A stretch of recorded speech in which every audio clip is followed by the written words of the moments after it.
Akhir-akhir ini aku banyak mendengar tanah Banten diguncang oleh seorang buta bernama Si Mata Malaikat. Tangguh luar biasa. Akhirnya ia pun tumpas di ujung tongkat seorang buta bergelar Si Buta dari Gua Hantu. Masih tertinggal. Assalamualaikum warahmatullahi wabarakatuh. Salam silaturahmi. Jumpa lagi bersama KJD TV dan kita lanjutkan merangkum film Si Buta dari Gua Hantu. Dalam episode kali ini Barda akan bertemu dengan seorang pendekar wanita muda yang juga sama-sama buta, namun memiliki ilmu kanuragan yang sangat istimewa. Oke kawan, bersama KJD TV, inilah Si Buta dari Gua Hantu dalam kisah Tanah Pusaka.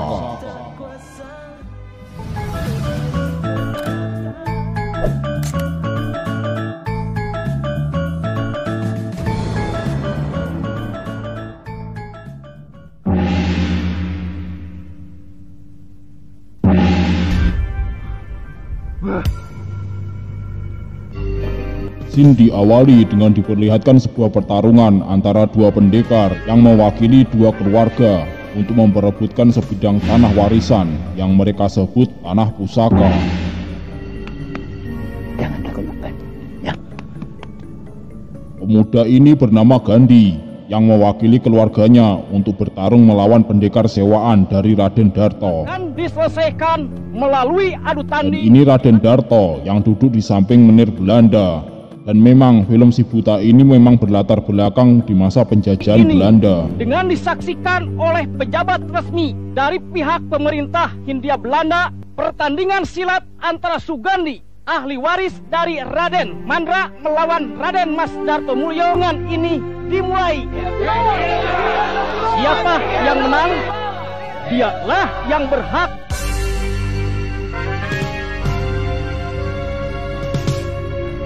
Singkat cerita, dalam pertarungan itu akhirnya dimenangkan oleh Gandhi. Namun acara tersebut kemudian berakhir dengan kerusuhan karena Raden Darto tidak terima atas kekalahannya.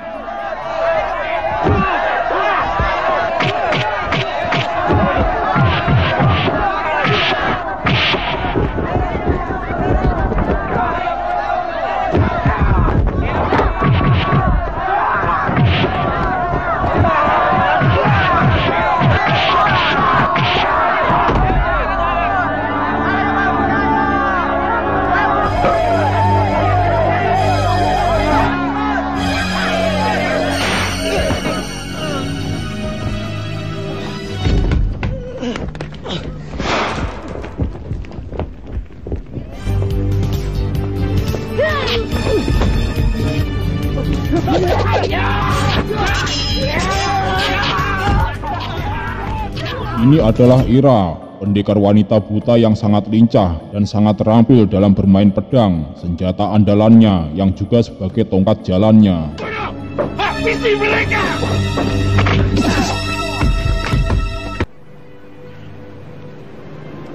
Siapa orang itu? Dia terus mengikuti kita. Dia telah membantu kita secara diam-diam. Barda yang penasaran kemudian mengikuti Ira dan Gandhi sampai rumah mereka. Ini adalah rumah satu-satunya peninggalan orang tua Ira yang kini menjadi rumah bersama anak-anak yatim piatu. Dan tanah yang mereka tinggali itulah yang diperebutkan, yang diinginkan oleh Raden Darto.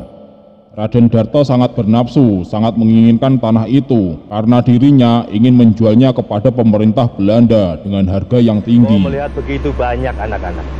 Apakah mereka yatim piatu?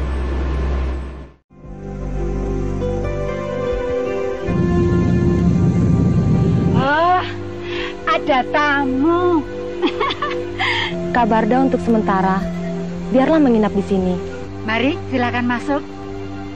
Terima kasih. Sejak kapan sengketa tanah itu terjadi, Ki? Itu terjadi 15 tahun yang lalu. Setelah berulang kali gagal membujuk Den Mandra untuk menjual tanahnya, akhirnya pihak company mengambil tindakan kejam. Tepat pada saat itu, Raden Muda dan istri yang membawa Neng Ira yang masih berusia 2 tahun melewati jembatan. Raden Muda dan istri tewas seketika. Neng Ira terluka parah pada kedua matanya. Tanpa terasa, waktu berlalu begitu cepat. Neng Ira sudah menjadi seorang gadis cantik, meski kedua matanya buta melek.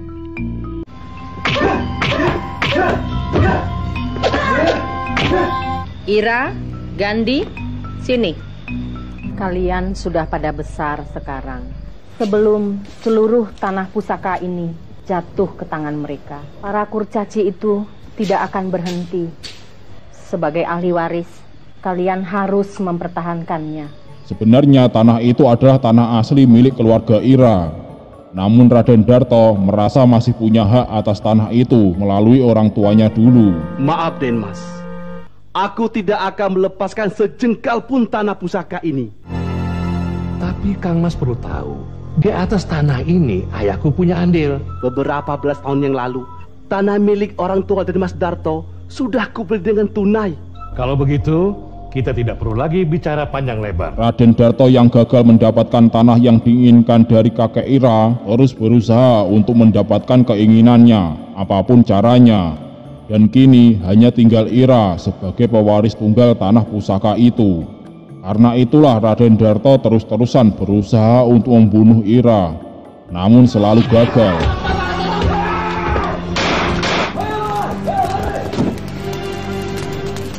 Maka selama 2 tahun terakhir ini, rongrongan demi rongrongan silih berganti. Ki! Kakanda semakin parah. Ayo Ki! Ayo.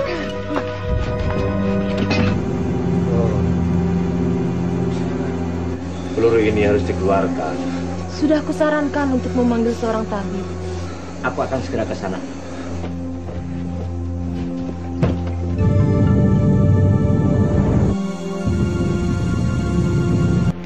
Tuan Tabib.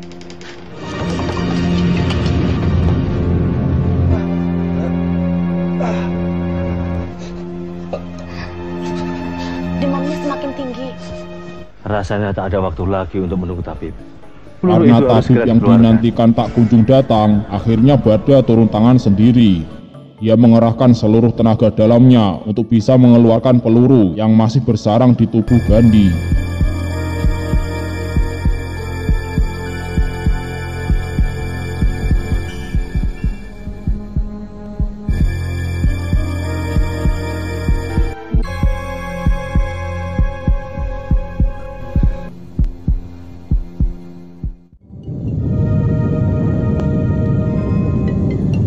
Setelah Gandhi diselamatkan, Ira yang curiga karena Aki dan Didin belum juga kembali, mencoba menyusul ke rumah Pak Tabib.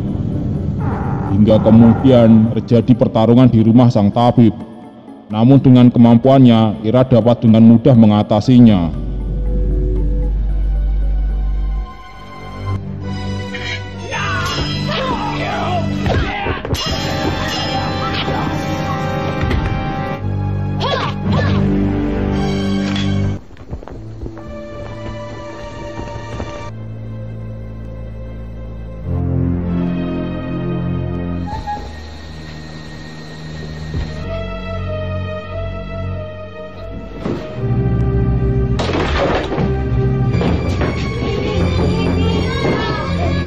Mana perginya perawan buta itu?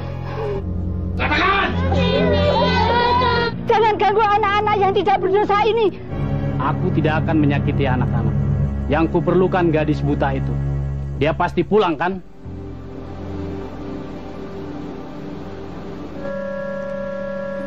Banyak orang di rumah itu. Keesokan harinya, Ira kembali ke rumahnya dan telah ditunggu oleh orang-orang suruhan Juragan Darto untuk menangkap Ira. Sementara Barda sendiri belum bisa berbuat apa-apa karena tenaganya masih belum pulih sepenuhnya.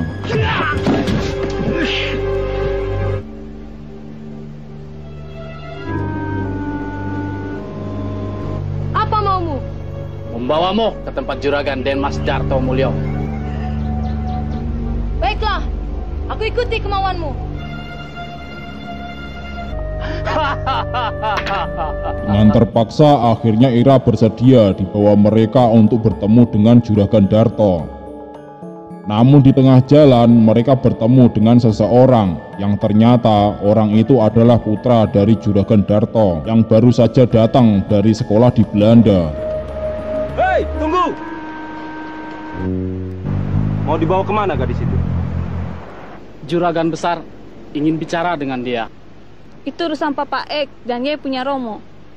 Anom, ayo.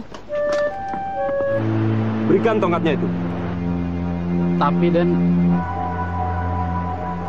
Sini. Tidak sepatutnya kalian perlakukan gadis ini sekasar ini. Pemuda itu bernama Anom. Rupanya Anom memiliki sifat yang berbeda dengan ayahnya yang serakah. Dia tampak bijaksana dan peduli dengan sesama.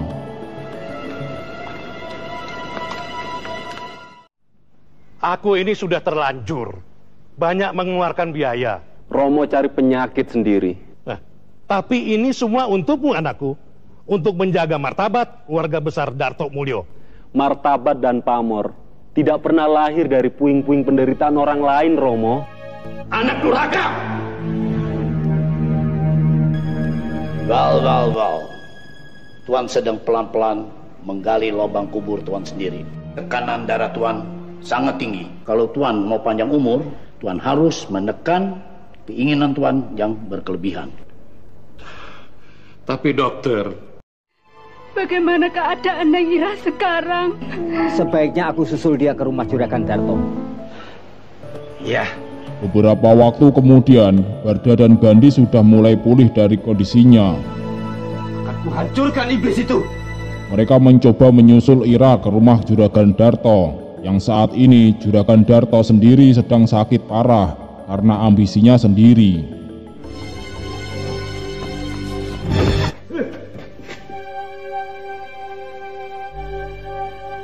Jangan melibatkan diri. Yang kami butuhkan cuma upah. Berikan sekarang. Setan. Tugas kami hanya membawa gadis ini ke sini. Tugas kalian itu belum selesai. Bereskan mereka dulu. Cukup. Aku bayar upamu. Matur nuwun, Den. Ayo berangkat. Pertama, lepaskan putriku. Lepaskan dia. Kami tidak akan mengganggu lagi tanah milik Jeng Ira. Aku mohon maaf atas semua yang terjadi. Lepaskan dia. Papi.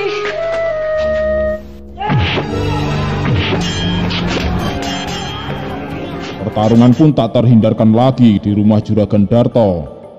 Sampai kemudian tanpa sengaja Anom putra Juragan Darto tertembak oleh menir Belanda, kawan Juragan Darto.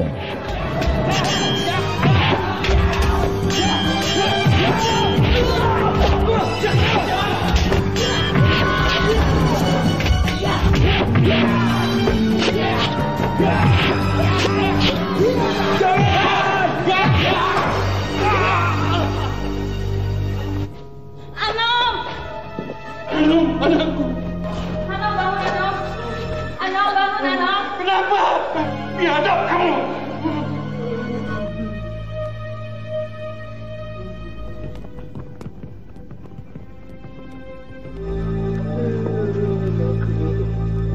Tolong bantu aku. Dudukkan dia.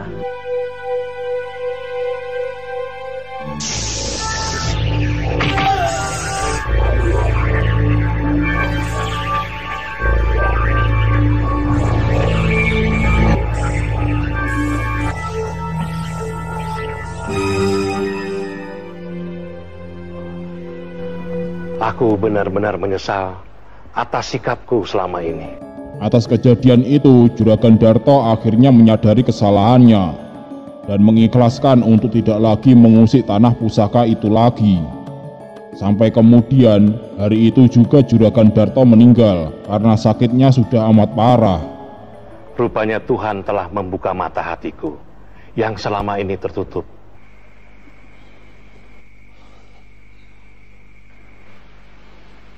Semuanya mengandung hikmah. Aku menyesal. Aku menyesal. Romo? Doro! Romo! Romo! Doro!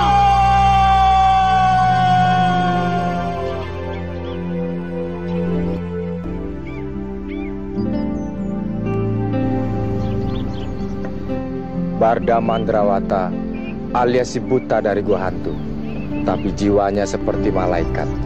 Dia bagaikan hembusan angin sejuk yang melintas di musim kemarau.